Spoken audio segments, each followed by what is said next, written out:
Hello, and a really warm welcome to This Explainer. I'm Michelle. Today we're going to be diving into a conversation that happens in so many homes, yet it somehow remains one of the most difficult things a couple can ever talk about. What do you do when it's time to consider downsizing, but you and your partner have entirely different opinions about it? If you're navigating this right now, I just want you to know you're in the right place. Let's walk through this together.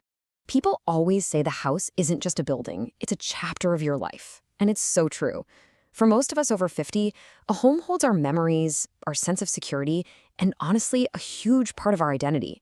Sometimes it feels less like a chapter and more like the whole book.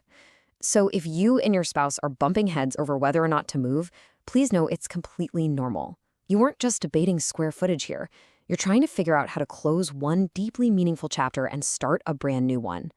So, what actually happens when one spouse isn't quite ready? Well, the truth is, this conversation almost never starts with the actual word moving. It usually begins with this quiet, underlying tension.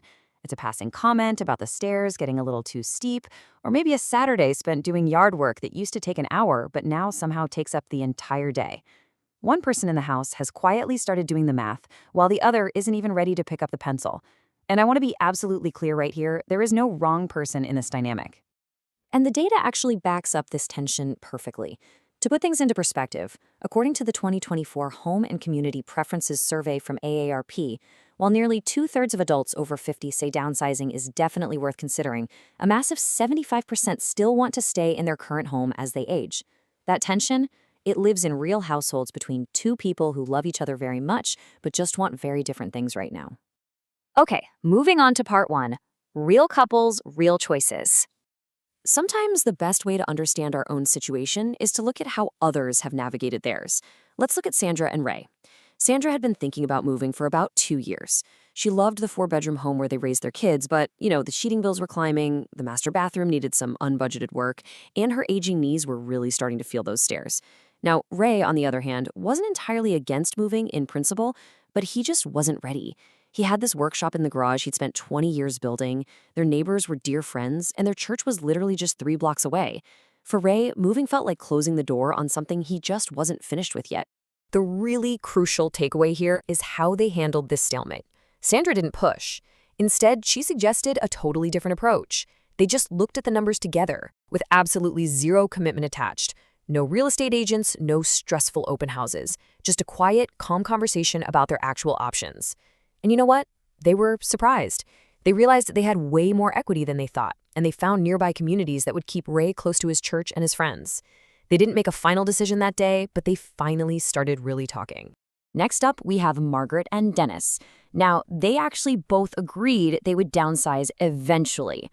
But that word, eventually, was doing a whole lot of heavy lifting. For Margaret, eventually meant this year. She was just so tired of the maintenance and cleaning empty rooms. But for Dennis, eventually meant in a few years, after he fully retired and had time to sort through his garage and finish up some lingering home projects. This is a brilliant illustration of how a simple compromise can change the whole dynamic. What helped Margaret and Dennis wasn't an ultimatum, it was building a shared timeline. They agreed on a target date exactly 12 months out, and then they worked backward from it. This gave Dennis the runway he desperately needed to finish his projects, and it gave Margaret the firm commitment she craved. By the time they finally listed their home, they were completely on the same page. But not every situation is about reluctance over timing or fixing up the house. Sometimes one partner has already let go emotionally. Patricia had watched her own mother decline in a large, isolated home, and the really painful memory of that experience stayed with her. When she brought up downsizing to her husband, Carl, she wasn't looking at a spreadsheet or maintenance costs. She was speaking from a deep, emotional fear of repeating history. It took Carl some time to really sit with that, but he ultimately heard her. Ultimately, the conversation wasn't about the house at all. It was about what they wanted the next decade to look like. For Patricia and Carl, reframing the conversation away from what they were losing and moving it toward who they wanted to be in this next phase of life made all the difference in the world. The decision suddenly came much more easily for both of them. Let's move into part 2, practical steps forward. Drawing from those real-life couples, here are 4 gentle, practical steps you can apply in your own home. First, just slow down. Don't try to resolve this whole thing in one sitting. These are big, heavy feelings that need some room to breathe. Second, Focus on possibility.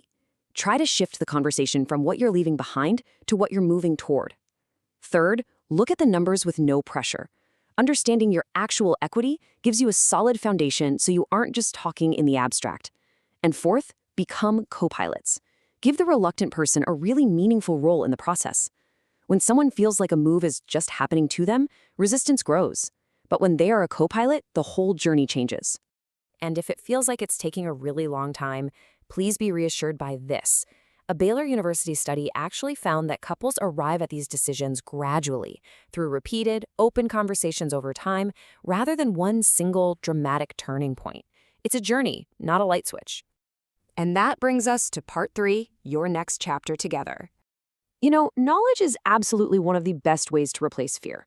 Understanding what downsizing actually involves before you make any big decisions can bring you so much peace of mind.